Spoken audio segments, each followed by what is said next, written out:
Hello everyone, my name is Marwa, Miss English teacher. Here you'll find everything you need to learn English.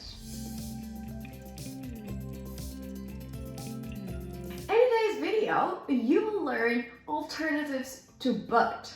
Okay, but.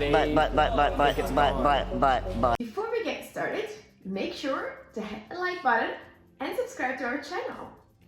Also, you can share this video with a friend. So first of all, don't always say but, yeah?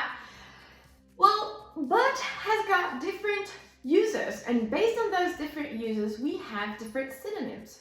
So we can use but when we want to say that the following thing actually contrasts with the first idea, right? Let's take this paragraph, okay? So, Arnold's lips trembled. 10 years have passed, but he would never forget the day he lost Anna. He tried to calm himself, but his anxiety took over.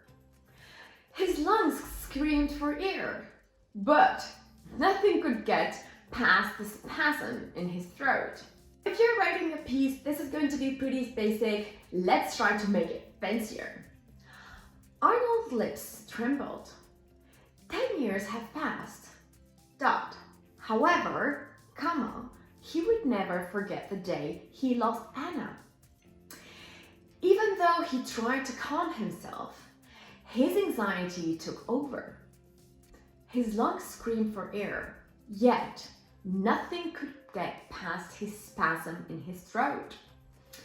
You see how much better and fancier this has become? Yet also, you can use in spite of, nonetheless, etc. Trust me, the list is long. Also, but could mean indicating impossibility of anything other than what is being said or stated, okay? So, for example, there was nothing he could do but continue to work hard. Here, in this case, you can replace it with except for, save, other than, and so on. Now let's take an example where you kind of have to use but. He says he's very intelligent, but actions speak louder than words.